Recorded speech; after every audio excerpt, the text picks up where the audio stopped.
Primeira carta de Pedro, capítulo 1. Enquanto os irmãos se ajeitam aí.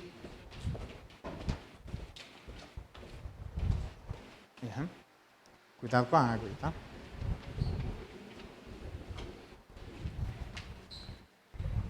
Que é o texto da nossa reflexão nessa noite, tá bom? Primeira carta de Pedro, capítulo 3, verso 13. A palavra de Deus diz assim: Ora, quem é que vos há de maltratar, se fordes zelosos do que é bom? Mas, ainda que venhais a sofrer por causa da justiça, bem-aventurados vocês são. Não tenham medo. Portanto, com as suas ameaças, nem fiquem alarmados. Antes, santificai a Cristo como Senhor em vosso coração, estando sempre preparados para responder a todo aquele que vos pedir razão da esperança que há em vós, fazendo, entretanto, com mansidão e temor e com boa consciência, de modo que naquilo que falam contra vós outros, fiquem envergonhados os que difamam o vosso bom procedimento em Cristo. Porque, se for da vontade de Deus, é melhor que sofrais por praticardes o que é bom do que praticando o mal. Até aqui a leitura da palavra de Deus. Louvado seja Deus pela sua palavra. Vamos ouvir.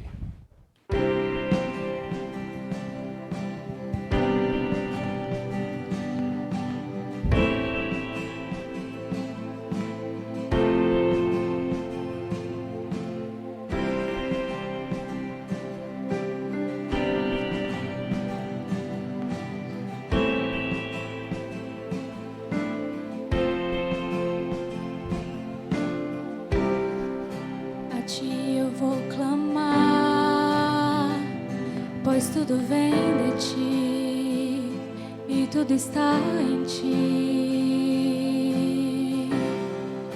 Por ti vou caminhar,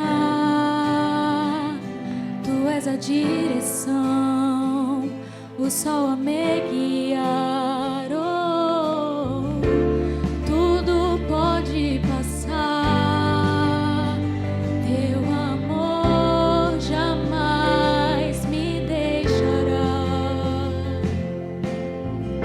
Sempre há de existir um novo amanhã preparado pra mim.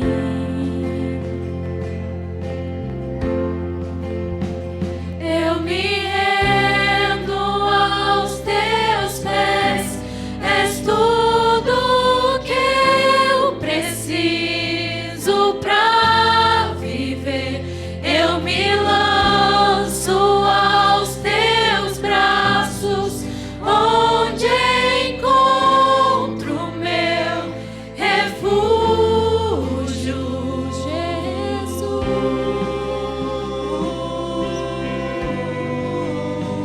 Eis-me aqui,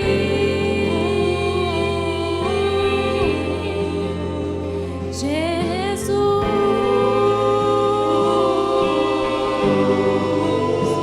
Eis-me aqui.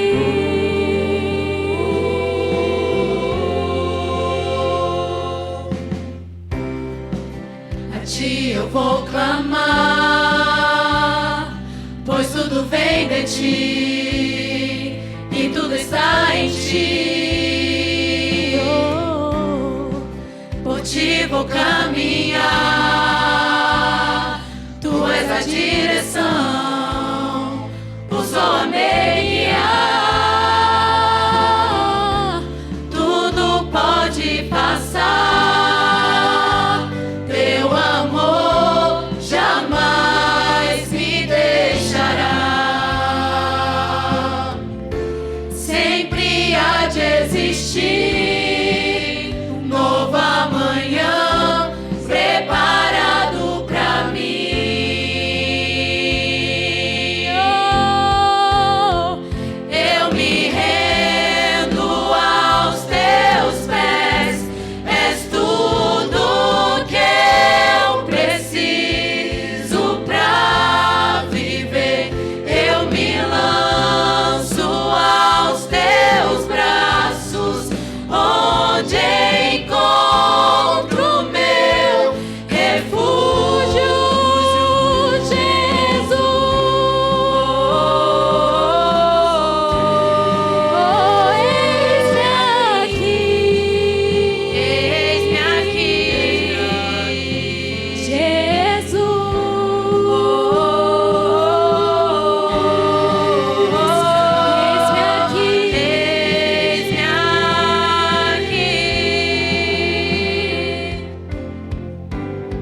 Exercendo a fé em um mundo hostil. Deixa só eles terminarem de sentar.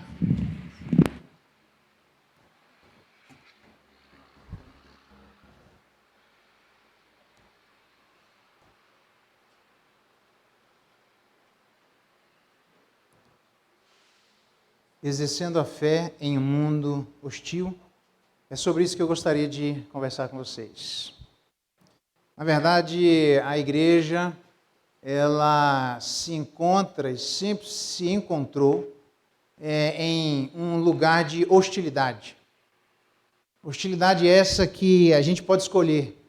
A gente vai encontrar dentro dos arraiais da própria igreja, por pessoas que não necessariamente sejam cristãs, ou que o temor haja diminuído por alguma razão, ou fora da igreja. Como Paulo mesmo fala lá, se despedindo da igreja de Éfeso, demonstrando da sua consciência que depois da sua partida penetrariam lobos vorazes e surgiriam também dentre eles mesmos gente de dentro e gente de fora.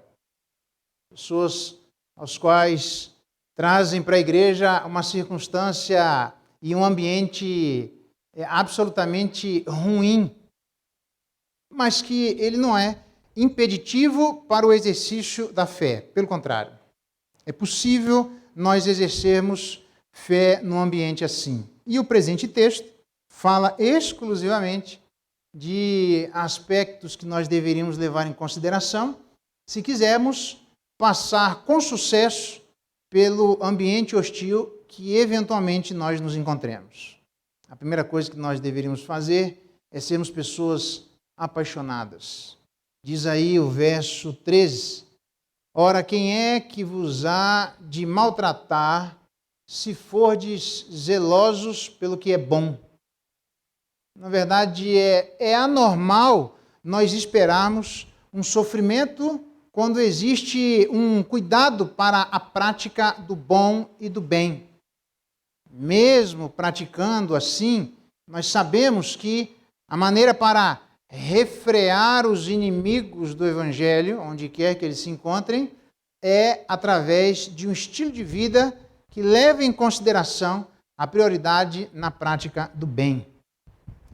O sofrimento nessa carta não é estranho quando Pedro diz, por exemplo, que eles eventualmente seriam contristados ou entristecidos por várias provações, se aquilo fosse necessário para abençoá-los.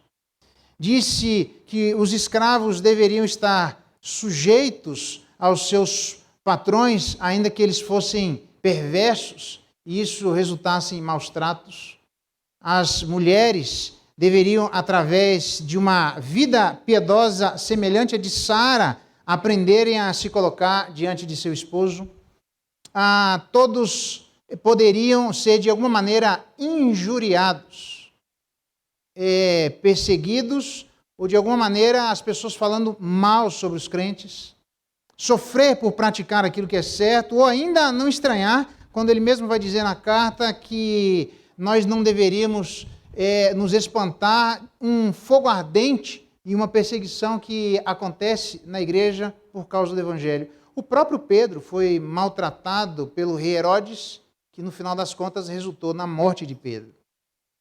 Então, ele disse anteriormente no capítulo 2, mantenham exemplar o vosso procedimento no meio dos gentios, para que eles observem as vossas boas obras e glorifiquem a Deus no dia da visitação. E nós estudamos esse texto para demonstrar o que significa o dia da visitação. Então, normalmente, quando alguém faz o bem, a gente espera que receba também o bem. Normalmente, quando alguém faz o mal, a gente de alguma maneira espera que essa pessoa receba o mal por aquilo que ela está plantando. Então, o normal, o ordinário, aquilo que se espera, é que pessoas de bem, que vivem vidas pacíficas e tranquilas, não experimentem obrigatoriamente a perseguição. Entretanto, se ela vier, a gente deve ser pessoas apaixonadas. Na maioria das vezes, diz alguém que os ímpios nos perturbam ou são provocados por nós ou não trabalhamos para fazer-lhes o bem que nos cabe. Porque aqueles que buscam fazer o bem aplacam a mente daqueles que de outra maneira seriam duras como aço. O que significa que nós deveríamos pensar no bem, na generosidade, no altruísmo, na amabilidade, na consideração para com os demais. Talvez uma outra tradução diz assim: e quem poderá fazer-lhe dano se demonstrar zelo pelo que é bom? Demonstrar zelo pelo que é bom. Nós deveríamos sermos pessoas apaixonadas por fazermos aquilo que é bem. A gente é apaixonado por tanta coisa. O bom e o bem deveria ser uma das nossas paixões. Se manifestando, nós faríamos o bem porque nós gostamos de fazer o bem. É muito diferente, aí sim, aqueles que têm zelo. Eu não gosto muito da expressão zelo, porque na carta aos Romanos, Paulo vai dizer que os judeus tinham zelo sem entendimento. A gente pode facilmente ter um zelo equivocado, um cuidado, como os zelotes. Na verdade, entre os discípulos tinha Simão, o zelote, alguém que tinha cuidado por determinada coisa, mas por falta de entendimento, o seu zelo era equivocado e infrutífero. A primeira coisa, então, para a gente passar pelo sofrimento, não é praticar o bem porque é uma obrigação. Não é praticar o bem porque alguém está mandando. É praticar o bem porque é o bem que Deus plantou dentro do nosso coração e nós nos sentimos bem em fazer o bem. Esse deveria ser, então, perdoar quando somos ofendidos. Essa deveria ser a prática, sermos mansos, como diz Provérbios, a resposta branda desvia o furor. Enfim, há 1 milhão de infinidades de coisas que nós deveríamos prestar atenção e jamais deveríamos pagar o mal com o mal. Nós deveríamos aprender sempre como Jesus Cristo fez, pagar com o bem. Eu não sei o que é que vem de lá, mas eu sei o que é que pode vir daqui. E nós deveríamos nos preparar para sermos pessoas apaixonadas. Diz Paulo que nós não deveríamos apagar o espírito. Eu fico a imaginar que o amor se esfriaria. Se esfriaria pelo quê? Pela paixão pelo bem, pelo gosto de fazer as coisas certas, pela satisfação de fazer o que é certo, porque fazer a coisa certa é o certo a ser feito. Então, a primeira coisa, se a gente quer passar pelas tribulações, é esquecer que estas coisas trariam uma suposta justificativa formal e real e verdadeira para nós simplesmente respondermos na mesma medida. Nós deveríamos ser pessoas apaixonadas pelo bem, mas também deveríamos ser pessoas não só com paixão, mas com disposição. Disposição para sofrer, diz o verso 14, ainda que eventualmente aconteça que sofram por causa da justiça, vocês são bem-aventurados. Nós não somos mal-aventurados quando somos perseguidos, mesmo fazendo bem. Porque a gente até espera, né? Aquele que planta o bem, espera colher amor, e quem planta o mal vai colher tempestade. Aqui se faz, aqui se paga. Nós deveríamos plantar o bem, mas nem sempre a nossa colheita vai ser aqui. É uma colheita, quem sabe, na eternidade. Então eu não devo fazer o bem esperando obrigatoriamente que o bem venha do outro lado. Se vier bem, se vier perseguição, a gente continua a fazer o mesmo. Por quê? Ele mesmo diz que então seria menos provável ou menos frequente se fizéssemos o bem que o mal fosse praticado contra nós. Mas, eventualmente, olha o que é que o próprio Jesus Cristo sofreu. Eu e o Pai somos um. Novamente pegaram os judeus em pedras para lhes atirar. Jesus Cristo ia ser morto por apedrejamento. E aí ele diz assim, Jesus, tenho-vos mostrado muitas obras da parte do Pai. Por qual delas me apedrejais? Olha só que interessante. Então a ideia de que nós obrigatoriamente fazendo bem receberíamos o bem não é uma conta que fecha. Porque Jesus Cristo, mais do que qualquer um de nós, tinha a disposição, não só a paixão, mas a disposição de fazer o bem, ainda que isso implicasse em algum tipo de sofrimento em relação a ele. A expressão ainda que transmite a ideia de talvez pudesse perecer. Perecer por causa da justiça, porque seríamos bem-aventurados. Por qual razão? Se nós seríamos bem-aventurados, é porque o nosso galardão é grande. aqueles que têm disposição para sofrer por causa da justiça, eles são felizes porque seu galardão é grande. Olha o que a Bíblia diz: bem-aventurado os perseguidos por causa da justiça, porque deles é o reino dos céus. Bem-aventurados sois quando por minha causa vos injuriarem, vos perseguirem e mentindo. Jesus Cristo, já que não conseguiam acusá-lo, eles pagaram testemunhas para mentir contra ele. Mentindo, disserem todo tipo de mal contra vocês. Jesus está dizendo: vocês serão bem-aventurados, alegrem-se, exultem, porque é grande o vosso galardão no céu, porque assim perseguiram os profetas que viveram antes de vocês. Então, Jesus demonstra claramente que não só devemos fazer o bem de maneira apaixonada, mas devemos fazer o bem de maneira voluntariosa, disponível. Ainda que essa disposição implique em sofrimento, deve haver disposição da nossa parte. Parece que a gente sempre tem disposição quando não inclui sofrimento. Parece que quando o sofrimento vem, a disposição diminui. O que a palavra está dizendo é que, a despeito do sofrimento vir, continue fazendo bem. Porque o nosso galardão é grande e mais. Ele diz assim: sede sóbrio e vigilantes. Lá o texto de 1 Pedro capítulo 5, é onde ele vai dizer que o diabo, vosso adversário, anda ao derredor como leão, procurando alguém para devorar. E a gente então deve ter cuidado, porque no começo ele diz: os mais jovens devem ser submissos aos mais velhos, no trato uns com os outros, cingindo-vos de humildade, porque Deus resiste ao soberbo, mas ele dá graça aos humildes. E logo em seguida, este Deus, que é o Deus que dá graça aos humildes, no trato de uns para com os outros, especialmente os jovens, no texto em questão, os jovens devem se preocupar na maneira como eles se colocam diante de mais velhos. Eles deveriam ter humildade na relação uns com os outros. Por quê? Porque Deus não quer soberbo no nosso meio. Ele resiste ao soberbo. Desde Provérbios do Antigo Testamento ele está dizendo isso. Mas aqueles que se humilham, Deus dá graça. E olha onde é que isso vai chegar até nós.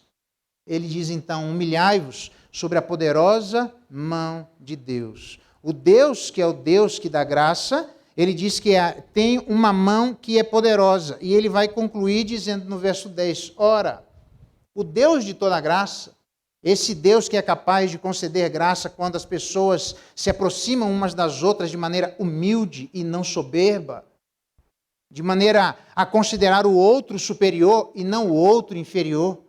E isso se manifesta no trato, isso se manifesta na fala, isso se manifesta no respeito. Da mesma maneira como nós aprendemos hoje pela manhã, quando Abigail, ainda que Davi estivesse errado, ela se coloca com respeito diante de Davi.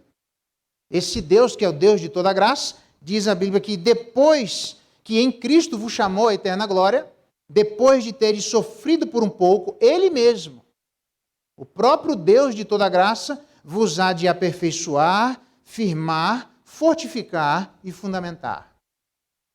Então nós deveríamos ter disposição para fazer o bem, não só paixão, mas disposição, ainda que isso implique em sofrimento, porque o nosso galardão é grande e porque nós somos cuidados diretamente por aquele que cuidou de Jesus Cristo. O próprio Pai, que é esse que resiste ao soberbo, mas dá graça aos humildes, que é esse que sabe que o diabo anda ao nosso derredor procurando a quem devorar, que é esse que tenta inflar o nosso coração e o nosso ego naquilo que lhe é próprio, porque a soberba é própria de Satanás e não de Deus. Por isso, os mais novos não devem ser eleitos na igreja para que eles não se ensoberbeçam e caiam na condenação do diabo. Talvez a gente imagine o diabo vindo caçar a vida dos cristãos de maneira pessoal e direta, quando na verdade ele pode só colocar no ouvido e no coração, através de outras pessoas, pensamentos e propósitos, demonstrando que nós somos mais do que de fato somos, inflando nosso ego, colocando a gente para um lugar que não é nosso.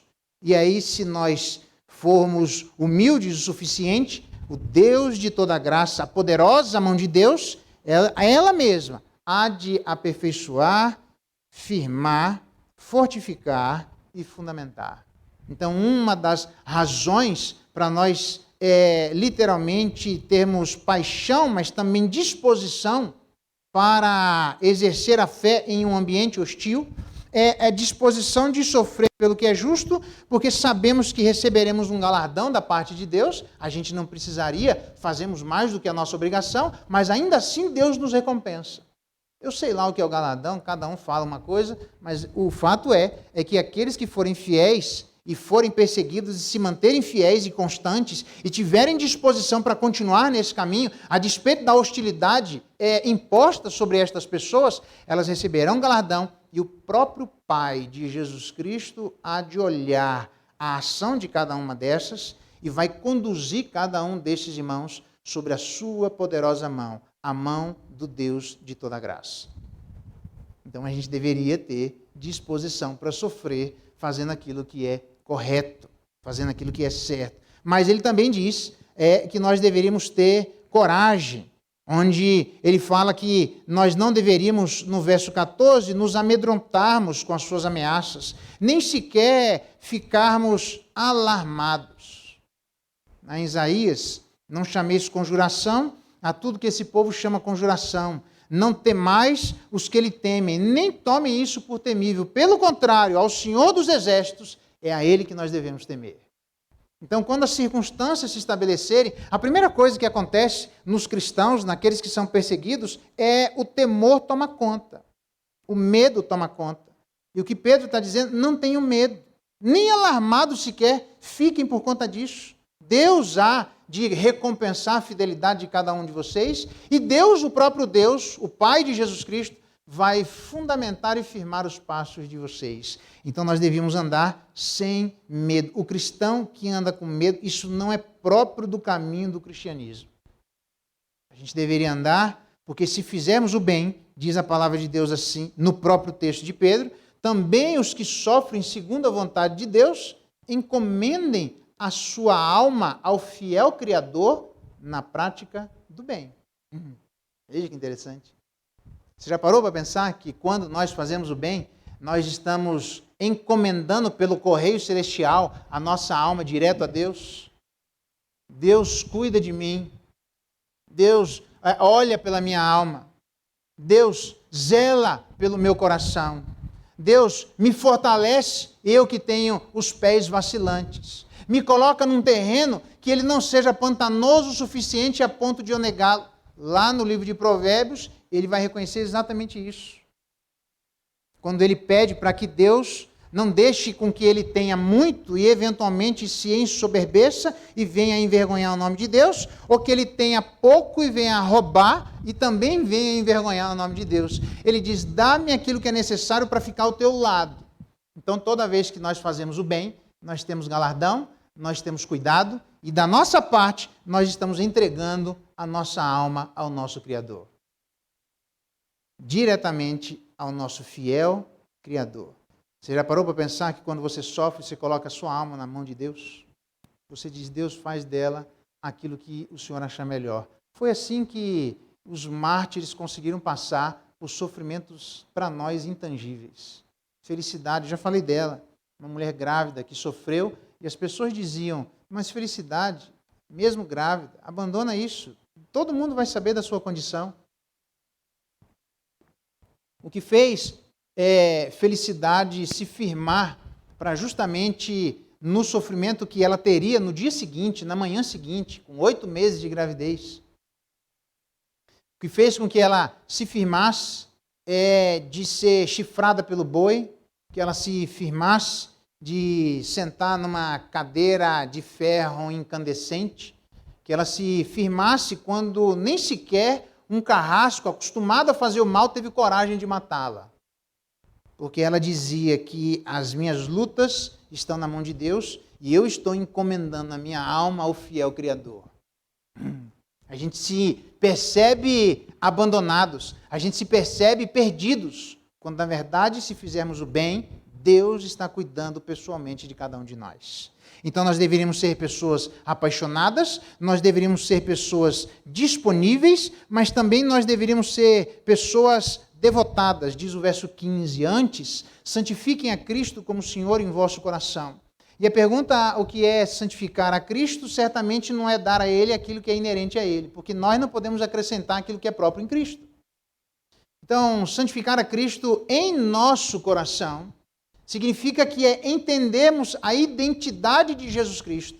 E do mesmo jeito que lá no Antigo Testamento, porque é uma citação lá de Isaías que ele está pegando, quando começou a existir conluios, conchavos entre determinados reis para acabar com o povo de Judá, e isso fez com que o povo tivesse medo daqueles conluios, Isaías diz para aquelas pessoas, não tenham medo dessas pessoas que fazem alianças contra o povo de Deus. Muito pelo contrário, se vocês têm que temer a vida de alguém, temam ao Senhor dos Exércitos, aquele que luta as nossas batalhas, aquele que luta as nossas guerras. Por isso Pedro vai dizer que, semelhantemente a Jesus Cristo, se eventualmente sofrermos, nós devemos ficar quietos, porque ele, ao ser maltratado, não revidou com traje. Pelo contrário, ele entregou nas mãos de Deus aquele que é o fiel vingador, porque horrível coisa, diz Hebreus, é cair nas mãos do Deus vivo. E nós precisamos aprender a confiar nisso. E quando as pessoas se investirem contra os cristãos,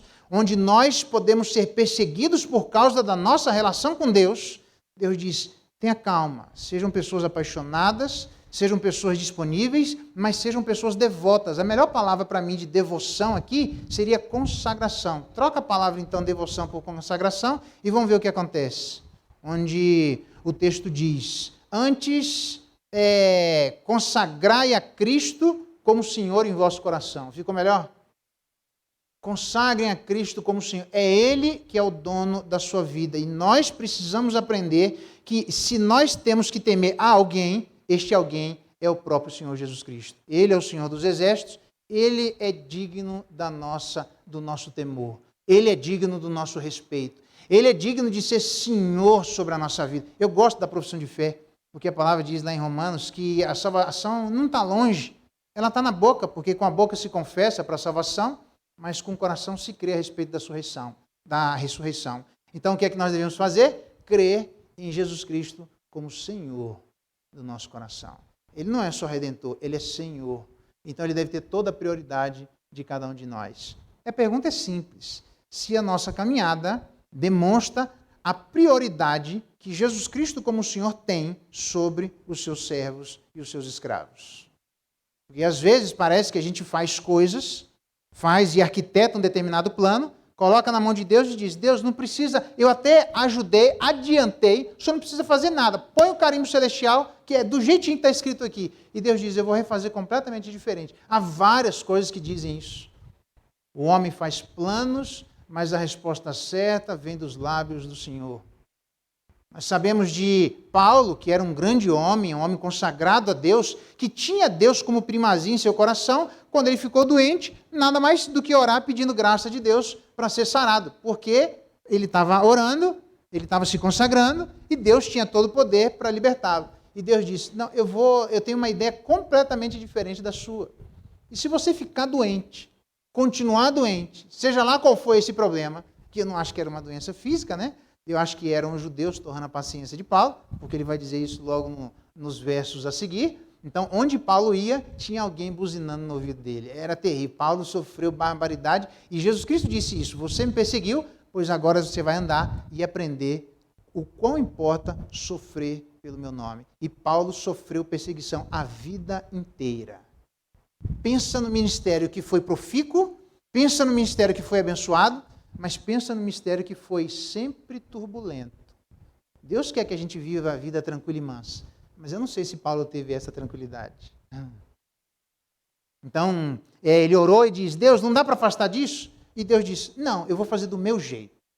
No seu jeito seria, eu sou Deus, você é consagrado, eu vou lá e tiro aí e está resolvido. Só que se eu tirar, você vai se ensoberbecer. Então, na verdade, se você ficar doente, você vai ficar são, porque se você ficasse são, aí que você adoeceria. Então, deixa do jeito que está.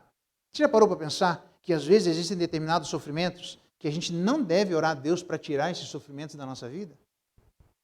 Tá, não empolga não se você for o agente tentador, tá? Não cai nessa não, porque é horrível coisa cair na mão dos Deus vivos. Então, não perturbe a vida dos outros. Mas lembre, porque nós temos uma equação no nosso coração que nem sempre é verdadeira. Quando sofremos, oramos que Deus vai tirar. E se Deus tirar, aí sim que pode ser que nós adoeçamos. Então, o que é que precisa? Precisa para passar, exercer a fé no mundo hostil, sermos pessoas apaixonadas, disponíveis, mas também pessoas consagradas e devotadas. Mais do que isso, devemos ser pessoas preparadas. Santifiquem a Cristo como Senhor em vosso coração, estando sempre preparados. A única coisa que eu queria enfatizar a respeito disso é que existem 3 aspectos aqui. O primeiro deles é quando a preparação ela tem que ser formal e informal. Você já parou para pensar que eu não preciso me preparar porque no final das contas eu não vou pregar no domingo à noite, então aquele que vai pregar no domingo à noite deve ser esse que deve se preparar formalmente para compartilhar a palavra. Quando, na verdade, todos nós deveríamos estar preparados para defendermos a fé em ambientes informais e defendermos a fé em ambientes formais. Diga-se de passagem, Paulo teve de responder algumas vezes diante das autoridades a respeito da sua fé, de maneira formal. Mas Tiago foi arrastado aos tribunais por ricos que blasfemavam o bom nome de Jesus Cristo. E diante desses tribunais, ele teve que defender a fé de maneira formal. Mas Pedro, que também foi questionado a respeito da sua fé, é você que anda com Jesus Cristo? Nunca nem vi mais gordo. Tem certeza que não é você que anda com Nazareno? Com certeza não sou eu. Então nós precisamos estar preparados para responder a todo aquele que pedir razão da esperança em ambientes formais e informais. Então não é o pastor que precisa, eventualmente, em alguns momentos da semana, se preparar formalmente para responder a respeito da fé. Nós precisamos estudar, porque haverá momentos em que formalmente precisamos dizer sobre a nossa relação com Deus. E aí nós precisamos fazer isso de maneira didática. Nós precisamos fazer isso de maneira corajosa. Nós precisamos fazer isso de maneira preparada antecipadamente. Nenhum de nós vai para a prova e estuda para a prova na hora da prova. Isso não existe. Então, para que eu preciso ir para a escola dominical? A gente não pensa. Para que eu preciso ter momentos de oração? Para que eu preciso comprar mais livro para ler a respeito de aspectos da palavra para falar meu coração? Por que eu preciso crescer? Porque, eventualmente, Deus colocará cada um de nós, de maneira individual, em circunstâncias onde exigirá, de maneira formal, que nós expliquemos a nossa relação com Deus. E não são poucos que em ambientes formais correm da raia. Não são poucos que em ambientes informais também correm da raia. Pedro está escrevendo isso porque ele sabe que no ambiente informal ele não foi macho o suficiente para dar de maneira organizada aquilo que na cara de Jesus Cristo ele foi macho. Nós cantamos de gala aqui. Aqui nós empinamos o peito, inflamos o nosso coração. E aqui nós temos coragem de falar uns com os outros. Quando chega num ambiente de hostilidade, você já viu aqueles vídeos que aparecem no YouTube de 2 cachorros brigando e o portão vai abrindo, os cachorros vão brigando e o portão vai abrindo, aí o portão abre e eles saem assim tranquilo, ninguém fala mais nada com ninguém. Às vezes nós somos assim, irmãos. Não se engane. Ele está dizendo isso aqui para escravos. Ele está dizendo isso aqui para desempregados. Ele está dizendo isso aqui para a classe socialmente ou financeiramente falando mais pobre, porque o evangelho chegou no primeiro século primeiro aos mais pobres. É só no final do primeiro século que ele vai chegar na casa de César. Então, ele está falando para pessoas aqui que não teriam tempo para fazer um curso teológico. Ele está falando para pessoas aqui que não tinham nem sequer dinheiro para ir numa escola e ter uma educação formal de teologia. Mas que, a despeito disso, eles não estavam isentos das suas responsabilidades individuais de se colocarem perante a sociedade de maneira formal ou informal para responderem claramente a razão da sua esperança. É por isso que nós oramos, por isso que nós estudamos, por isso que nós lemos, por isso que nós pedimos para outras pessoas nos explicarem a palavra, por isso que nós anotamos as coisas na nossa Bíblia, porque quando isso for exigido de cada um de nós, não sejamos semelhantes a Pedro. Você andou com ele? Não. Pedro perdeu uma grande oportunidade de formalmente dizer qual era a sua relação com Jesus Cristo. E eu queria que você pensasse na sua relação com Jesus Cristo agora. Nos ambientes lá fora, é ou não é complicado em determinados ambientes a gente falar que tem uma relação com Deus? E as pessoas podem até perguntar, e talvez você se lembre, rapaz, perdi uma oportunidade, ainda bem que ninguém viu. Perdi uma oportunidade de ouro para alguém perguntar alguma coisa, eu poder falar com alguém. Deixa eu dar um exemplo e vou adiante. Quando eu morava em Taguatinga, a Raíssa estudava na Católica. E ela chegava, tinha aulas à noite, que ela chegava 10 horas, 10 e meia da noite. E toda vez que eu chegava lá, eu ia buscar a Raíssa, esperava ela na casa do seu Gilson, e tinha 2, 3 alcoolizados que ficavam sempre ali, já eram então. Eu falei, quer saber? Eu vou lá no meio desses bêbados esperar a Raíssa. Não tem jeito. E um dia ela chegou e ela estava passando no ônibus e ela falou, mas quem que é aquele cara ali que está no meio dos... é meu pai que está ali naquele meio dos bêbados. E eu fiquei lá conversando com eles, falando a respeito da fé em Jesus Cristo. Falei, vamos ver se eles vão ficar aqui. É só se falar da fé em Jesus Cristo, sai igual o diabo corre da cruz. É impressionante. Corre para lá, corre para cá, enrola para lá, enrola para cá, você volta no assunto novamente e aí chega um determinado momento que eles não querem ouvir, eles vão embora. A gente precisa aprender a olhar determinadas circunstâncias de hostilidade e entenderem que elas são oportunidades dadas por Deus para, de maneira organizada, nós falarmos aquilo que nós sabemos da nossa relação com Deus. Quando é que nós fizemos isso a última vez? Quando é que no ambiente... E, aliás, a última palavra sobre estarmos sempre preparados para responder, a palavra responder significa, literalmente, responder em um ambiente hostil. Responder quando as pessoas falam e perguntam de maneira pejorativa. Responder quando as perguntas são feitas por más intenções. Responda. Ainda assim, responda de maneira organizada. Ainda assim, se prepare, porque se você não se preparar, em vez de nos parecermos com Jesus Cristo, e toda vez que alguém perguntar da relação dele com Deus, ele dizer, nós nos pareceremos mais com Pedro. O que é que você fala? Se é alguém que anda na igreja, não é bem assim não, as pessoas até falam isso, mas eu não sou tão assim chegado.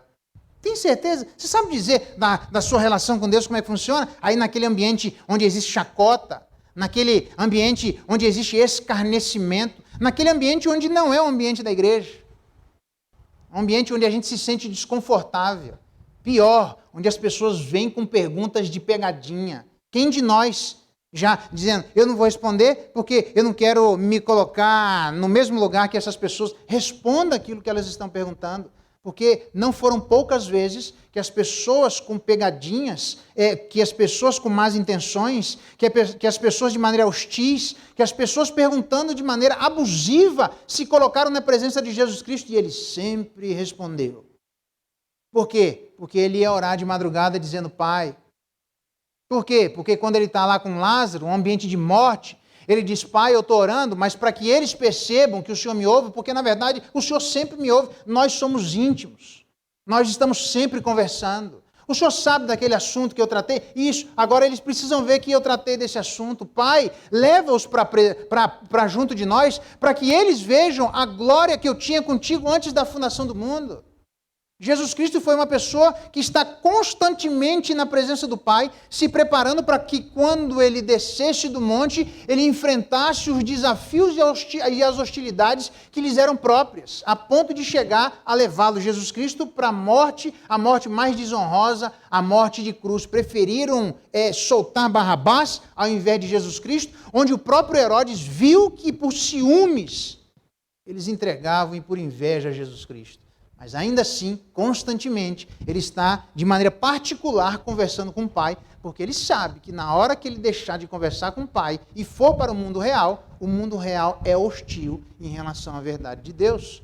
Nós só conseguiremos responder de maneira adequada, ainda que sejam perguntas abusivas, feitas por pessoas com más intenções, feitas de maneira absolutamente equivocada, se nós tivermos anteriormente tido um lero com o nosso Pai, preparado o nosso coração, organizado os nossos pensamentos e as nossas intenções, para quando essas coisas chegarem até nós, já estarmos preparados para responder a cada uma dessas questões. Eu me lembro do rei Asa, que numa época de paz, ele triplicou os armamentos dos seus exércitos. Por uma razão muito simples. É na época de paz que se prepara para a guerra. Na época da guerra é para guerrear. Não tem outra coisa para fazer. Você entende isso? Você entende que Pedro está dizendo que cada um destes irmãos tem as suas responsabilidades individuais por serem pessoas apaixonadas, porque se nós não formos apaixonados pelo bem e pelo bom, não conseguiremos exercer a fé no mundo hostil. se nós não formos pessoas disponíveis para sofrermos por conta da justiça, entendendo que receberemos um galardão e entendendo que o próprio Pai de Jesus Cristo vai cuidar de cada um de nós, o Deus de toda graça, conduzindo sobre a sua poderosa mão seus filhos, nós precisamos ter disposição para sofrer por causa da justiça. Mais do que isso, nós precisamos ter consagração, onde a opinião de Deus é mais importante do que qualquer outra opinião. Os pensamentos de Deus são mais importantes do que quaisquer outros pensamentos. O jeito e o olhar de Deus é mais importante do que qualquer outro olhar. Eu me lembro de Herodes, quando ele estava, a mulher da filha de Herodias, rebolando na presença dele, ele diz, pede ainda metade do meu reino que eu lhe darei. E ela diz assim, pede a cabeça de João Batista. Era só ele ter dito, João Batista está a cabeça dele na outra metade do reino que eu não posso lhe dar. Porque quem definia onde que as coisas estavam na metade era o rei Herodes. Então, na verdade, quem matou João Batista não foi a filha de Herodias, foi Herodes, porque ele tinha condição de libertá-lo. Mas, diz a Bíblia, olha, preste bem atenção, por causa dos dignatários e das pessoas que estavam ao redor na mesa com ele, se entristeceu por causa da sua palavra. Na verdade, ele nem pensou que ele poderia ter uma outra resposta. Ele estava preocupado com o que as pessoas iam pensar. Então, ter um coração consagrado a Deus é se preocupar com o que Deus vai pensar. Não importa se nós estamos aqui ou em Portugal. Não importa se nós estamos aqui ou na UNB. Não importa se nós estamos aqui ou nos ambientes onde nós trabalhamos. O que importa é que quando nós estivermos preparados para responder perguntas hostis, nós precisamos prestar atenção a termos consagração de Cristo como Senhor, porque nos interessa o que Ele pensa, e não obrigatoriamente o que as pessoas pensam. Por fim, eu diria que deve ter conscientização. Diz aí no verso 15, 16, fazendo essas respostas com mansidão, temor e boa consciência. A pergunta é, o que é boa consciência? Mansidão e temor a gente já sabe. O que é boa consciência? A resposta é quando tudo aquilo que nós falamos entra em harmonia com tudo aquilo que nós fazemos. Quando não há um conflito entre o nosso discurso e a nossa prática. Porque o que impede qualquer um de nós de sermos ousados nas nossas respostas, de sermos corajosos, de nos colocarmos diante de circunstâncias hostis, é literalmente quando pesa a nossa consciência.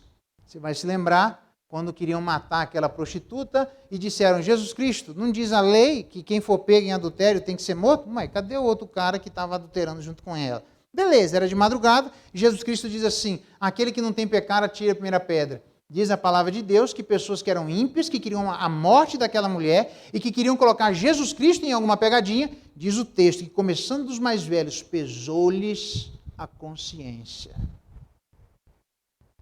Às vezes nós não teremos jamais uma igreja vitoriosa, jamais do ponto de vista daquilo que ela deve fazer, uma igreja corajosa do ponto de vista daquilo que é sua responsabilidade, sendo escravos ou não, empregados ou não, sendo pessoas que têm ascensão social ou não, sabendo falar direito ou não, nós teremos grande dificuldade de falarmos da nossa fé em Jesus Cristo se na nossa prática em determinados lugares nós não fizermos e na hora em que formos questionados, vem a voz lá no nosso coração e diz assim, Geraldo, nem é a pessoa que está nos acusando, é o Espírito de Deus que vem dentro de nós e diz, e agora, Geraldo?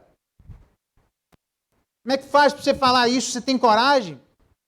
Não tem vergonha na cara de falar diante das pessoas aquilo que você espera que as pessoas façam que nem você está fazendo? Como, por exemplo, o texto de Pedro, que vai dizer que os maridos devem tratar as esposas de maneira adequada, considerando como a parte mais frágil, porque elas são herdeiros da mesma graça de vida, para que não se interrompam as nossas orações. Então, tratar a esposa de maneira equivocada é chegar diante de determinadas circunstâncias onde as pessoas nos questionarão e Deus diz, mas e aí, Geraldo, você vai responder isso, mas e essa situação? Como é que fica? Você tem coragem? Então, para que a gente não entre num conflito interno, para que a gente não entre numa vergonha interna, Hebreus diz que o nosso grande sacerdote, Jesus Cristo, ele veio literalmente para que nós tivéssemos liberdade para chegarmos no Santo dos Santos, para que com fé pudéssemos colocar as questões de maneira verdadeira na presença dele, ele que é capaz de lavar todo o entendimento e consciência. Porque as pessoas não chegam para orar diante de Deus por vergonha na cara de seus pecados. Mas deveríamos ter coragem e dizer, Deus, eu errei. Deus, de fato, não está certo. Deus, me ajuda, eu preciso, nessa área, fazer isso melhor. Me dá graça. Amém? Amém. E aí, quando a gente vai para a vida real e as circunstâncias, as pessoas questionam, a gente consegue falar com boa consciência, porque não tem nada acusando dentro de nós sobre os nossos próprios erros da nossa relação com Deus. Se você, irmão, tiver alguma coisa dentro do seu coração e não resolver, não tem programa na Igreja Presbiteriana do Cruzeiro que vai fazer essa igreja ser uma igreja evangelizadora naturalmente. Que vai ser uma igreja abençoadora naturalmente. Nós precisamos, em primeiro lugar, antes de nos preocuparmos das nossas relações sociais, nós precisamos nos preocupar das nossas relações pessoais. Antes de nos preocuparmos com o grupo, nós precisamos nos preocupar com o indivíduo. Antes de pensarmos nos outros, nós precisamos aprender a pensar em nós. Mas não é aquele tipo de pensamento dizendo, ainda não estou pronto. Você nunca vai estar pronto, irmão. Anda! Então vai diante de Deus logo. Acelera esse processo, porque senão isso prejudica os irmãos em Cristo. Isso prejudica a família de Jesus Cristo. Isso prejudica aqueles que precisam ouvir a respeito do Evangelho, onde nós vamos de maneira tímida, vergonhosa, porque a cabeça está lá martelando o Espírito de Deus. Pois é, Geraldo, mas não é assim, não é desse jeito. Teve um camarada, vários deles, mas um deles chegou para mim nas minhas andanças por aí, não foi por aqui, e disse assim, Geraldo, eu quero dizer que eu pequei. Ele fez determinada asneira lá. Não foi aqui, tá? E aí eu disse assim, mas por que você está falando isso para mim? Eu estava lá no escritório sentado.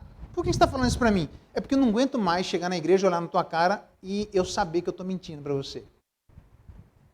Se para mim, que não falei nada, que sou um irmão como ele só de olhar pesa a consciência de poder andar junto comigo, porque ele sabe que ele está mentindo. Você acha que quando as pessoas perguntarem de maneiras hostis, com pegadinhas, com más intenções, você acha que um camarada desse tem a ousadia de pregar o Evangelho? Tem a coragem de falar a respeito da verdade? Tem a tranquilidade e a paz interior para falar daquilo que pertence a cada um dos crentes? Não tem, porque a consciência está pesando, irmão. Então, quando ele diz que nós devemos responder com boa consciência, é que nós precisamos primeiro resolver as nossas questões interiores em relação a Deus. Colocar ordem na nossa vida em relação a Deus, para que à medida que a nossa vida tem ordem na nossa relação com Deus, nós temos tranquilidade para resolver as desordens que existem à nossa volta. Agora, se tiver desordem dentro, a gente não consegue colocar a ordem lá fora, porque nem nós experimentamos a ordem que deveria existir dentro de nós. Então, se você não fala, ou aquelas pessoas que não falam, você não precisa dar resposta para mim, mas eu suspeito que tem alguma coisa errada dentro de você. E se eu não falar, você pode suspeitar que tem alguma coisa de errado dentro de mim. Você não precisa falar nada. Esse é o problema. Se você não falar nada, você já está falando. Diz a Bíblia, a integridade de consciência, aliás, a Bíblia não, tá? É a única coisa que nos dá confiança de falarmos como devemos, pois aqueles que tagarelam muito sobre o Evangelho, mas a vida é dissoluta, isso é prova de impiedade. Não só se fazem objetos de ridículo, mas também expõem a própria verdade às calúnias dos ímpios. Cansei de andar por aí. E sabe o que acontece quando essa desordem existe e a gente vive uma vida dupla e a gente fala para as pessoas coisas que nós não vivemos? A gente vira legalista. Uma igreja que é acostumada com os detalhes, com a lei. Por quê? Porque é a lei que, num determinado momento, tenta afastar no seu coração aquilo que está clamando para você colocar ordem. Eu nem vou dizer quais os pecados, porque estão gravando nas minhas andanças por aí. Mas não é nenhuma nem duas, irmãos. As pessoas chegam na igreja e andam de maneira legalista porque dentro do coração tem desordem. Na verdade, ele diz assim, Paulo, tenho andado diante de Deus com toda a boa consciência até o dia de hoje. Paulo tinha peito para peitar, não é porque ele tinha coragem, é porque não tinha desordem interior. A gente jamais vai ter ousadia para falar aos outros se nós não tivermos a mesma ousadia para falar a nós. Tendo dito estas coisas e estas palavras, diz a palavra de Deus, todos os seus adversários de Jesus Cristo se envergonharam. Porque Jesus Cristo falava como quem tem autoridade, porque dentro dele estava tranquilo. Então, quando alguém falava alguma coisa, ele falava com autoridade. A gente percebe, irmão. A gente percebe. Unção é alguma coisa que quem tem sabe que tem, e quem não tem, a igreja sabe que não tem. A gente não consegue explicar exatamente, a gente não é Deus. A gente não sabe de todos os detalhes, mas nem precisa. Só da postura da pessoa a gente começa a imaginar alguma coisa que não está certa. Por quê? Porque está absolutamente evidente. Para passarmos pelo mundo hostil exercendo a nossa fé, precisamos de paixão, precisamos de disposição, precisamos de devoção ou consagração, precisamos de preparação constante, mas precisamos de conscientização.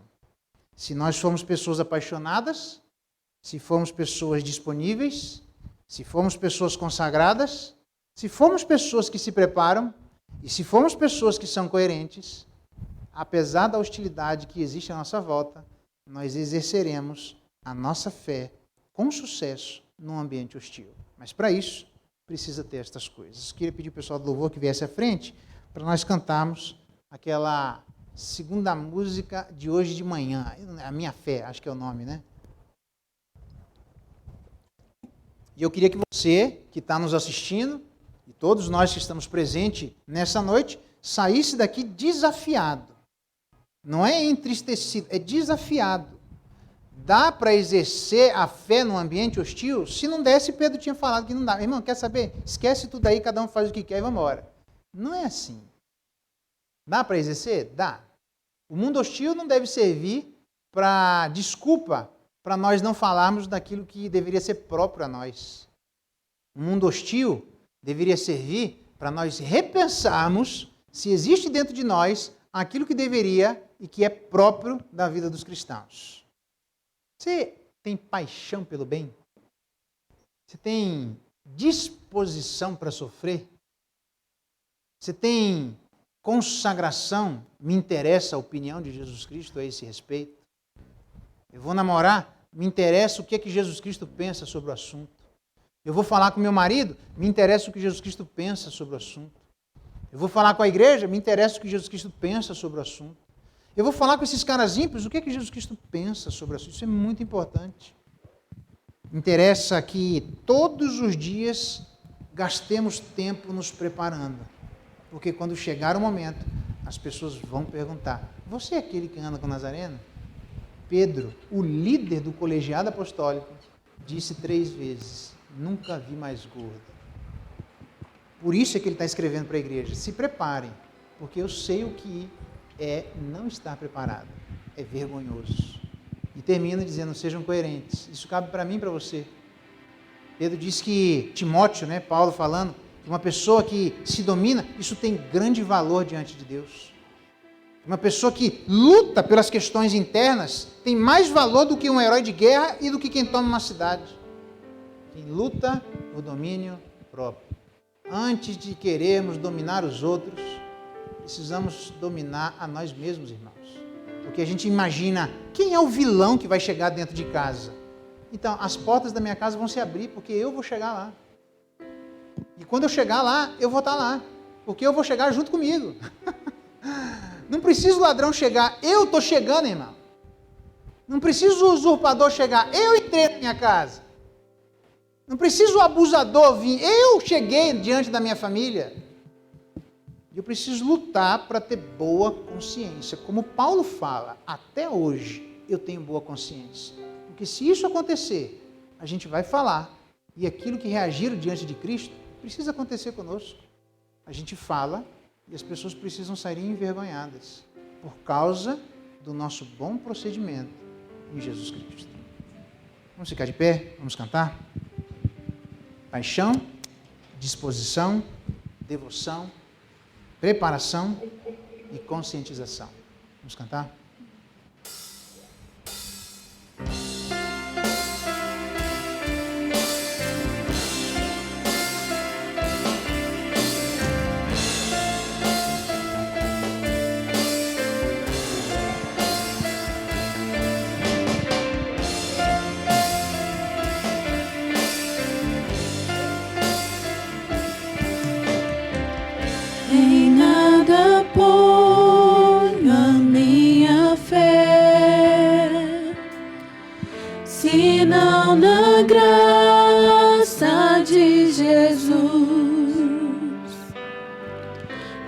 sacrifício remidor, no sangue do bom Redentor. Cristo é a rocha em que firme está a minha fé na aflição. É Senhor Salvador.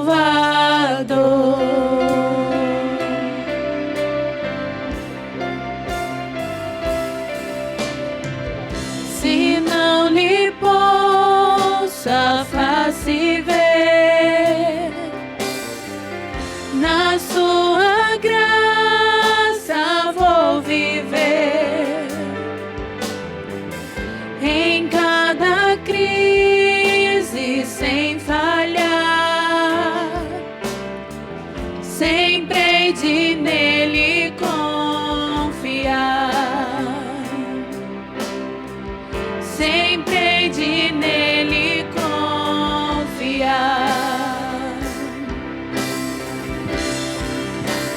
Cristo é a rocha em que firme está a minha fé na aflição. É Senhor Salvador.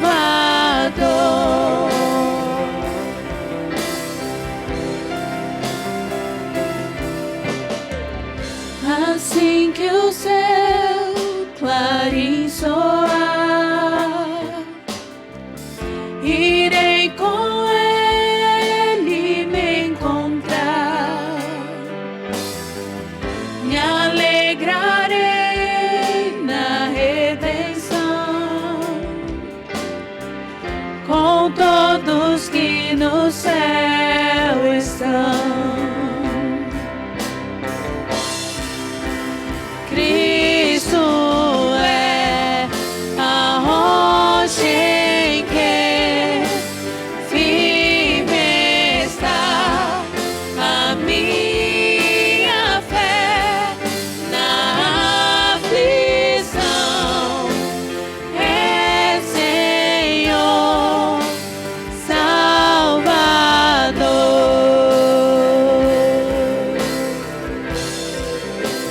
Cristo é a rocha em que firme está a minha fé na aflição.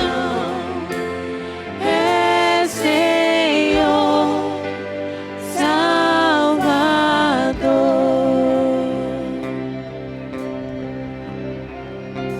Que Deus nos ajude, Ele de fato seja a razão e o fundamento da nossa fé.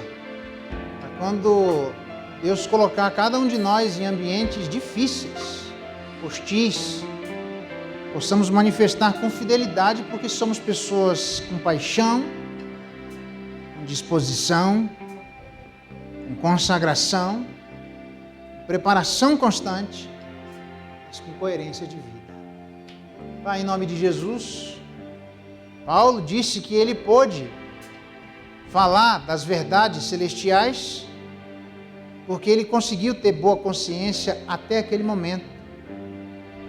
Jesus Cristo, quando respondia, as pessoas saíam envergonhadas pelo bom procedimento dele. Dê-nos graça para que sejamos realistas. A hostilidade às vezes traz medo. As perguntas pejorativas em ambientes, ó Deus, onde as pessoas não querem Jesus Cristo, trazem às vezes temor desnecessário. Dá-nos graça para que estas realidades de Pedro, dizendo à igreja daquele momento, seja a realidade de Pedro dizendo à igreja presbiteriana do Cruzeiro nesse momento. Para que cada um de nós, diferentemente de Pedro, o próprio Pedro, e quando lhe perguntaram não estava preparado. Ajuda-nos que quando nos perguntarem, ainda que o ambiente seja de morte, estejamos preparados para responder a todo aquele que pedir razão da esperança que existe dentro de nós, fazendo com mansidão, fazendo com temor, fazendo com boa consciência. Para que, em nome de Jesus, as pessoas possam ouvir dentro do aquilo que existe no nosso coração, porque em momentos anteriores nós gastamos o nosso tempo na Tua presença. Se existe gente aqui, ó Deus, que não gasta tempo na Tua presença, que o Senhor tenha misericórdia e nos perdoe. Nos faça ser semelhantes a Jesus, que constantemente estava na Tua presença, para que quando Ele estivesse nesses ambientes, esta preparação anterior se manifestasse numa vida segura, numa vida apaixonada, numa vida disposta por fazer o bem, ainda que isso redundasse em colher o mal das pessoas. Eu não sei o que é que vem de lá, mas nós podemos saber o que é que sairá daqui. Dá-nos graça para termos uma igreja pujante, uma igreja que tem coragem para falar, uma igreja que tem testemunho, ó Deus, porque ela presta atenção em todas essas coisas. Ó Espírito Santo de Deus, somente o Senhor pode nos ajudar nisso. Fortalece a cada um de nós, nos perdoa quando não temos isso e nos ajuda a construirmos isso. Porque se isso era possível e real lá, é também possível e real aqui. Dá-nos graça para que experimentemos essa realidade celestial. Amém. Nós não comemoraremos, obviamente, os 32 anos da nossa igreja, mas certamente a gente celebra e deixo aqui a destra de comunhão em nome do Conselho a todos aqueles que desde lá de trás se esmeraram, se esforçaram, pagaram um preço grande, estão presentes conosco, alguns não estão entre nós, mas se devotaram para que fosse possível um momento como esse. A gente jamais chegaria a ter um momento como esse se outras pessoas não tivessem outros momentos diante de Deus. Então isso aqui é resultado de muito trabalho, é resultado de muitas mãos. Deus abençoe a vida de vocês. E que Deus consagre os nossos corações para que estes que foram passar o bastão e que a gente agora corra os 100 metros que cabe a cada um de nós com o mesmo empenho, com o mesmo vigor e com a mesma alegria. Então fica aí o desafio, não só a alegria do que passou, mas o desafio para aquilo que passará. Cabe a cada um de nós nos consagrarmos para aumentarmos a fileira daqueles que se encontram na presença de Deus, exercendo com fidelidade o mandato que Deus deu a cada um de nós. Que Deus abençoe, que Deus derrame graça e nos dê uma boa semana na presença dEle. Você que está nos visitando pelas mídias sociais, faça a sua inscrição, coloca aí um likezinho, acompanhe as atividades da igreja, tem muita coisa acontecendo, o grupo de jovens, o grupo de adolescentes, a galera está se reunindo online. Deus abençoe vocês da igreja que estão em casa, o nosso coração com vocês, a destra da comunhão para vocês. Cuidem da vida de vocês, Deus abençoe profundamente vocês. Não é fácil ficar enclausurado em casa, que a gente precisa orar uns pelos outros. Eu queria deixar essa palavra aqui para a igreja. Nós somos irmãos, devemos orar uns pelos outros. O perigo cerca todo mundo. E Deus dê graça para nós que estamos aqui, Deus dê graça para vocês que estão aí. Fortaleçam para aqueles que não podem ficar em casa e precisam sair para ganhar o pão de cada dia. Mas vocês que estão em casa, que Deus fortaleça para que não pirem dentro de casa. Não é fácil ficar aí. E que Deus, através do Espírito dele, e através das orações feitas uns pelos outros e uns com os outros. Fica aí o desafio. Liga para um irmão na igreja essa semana. Para quê? Eu só quero orar com você, irmão. Deus abençoe você em nome de Jesus. Que Deus fortaleça seu coração. Que Deus derrame graça sobre a sua casa. Obrigado pelo seu coração e desprendimento de ficar em casa. Ore por mim porque eu não posso. Ore por mim porque eu tenho que sair. Ninguém é mais corajoso que ninguém. Cada um está fazendo dentro das suas forças e das suas possibilidades. Vamos orar uns pelos outros. Nós somos uma só igreja. Nós precisamos ter um só pensamento. E estas coisas jamais devem dividir o nosso coração. Vamos reagir de maneiras diferentes, mas sempre de maneira unida, uns com os outros, de acordo com as possibilidades de cada um, sabendo que Deus há de dar graça. Então liga para o irmão. Eu queria deixar um desafio para cada um de vocês, aqui presentes ou de vocês aí online, que estão na sua casa. Ligue para um irmão essa semana, só para orar. Não é para ouvir, não é para falar mais nada. Eu queria orar em nome de Jesus. Deixa uma palavra, desliga, para que Deus fortaleça os nossos corações. Deus abençoe. Uma boa semana a todos nós.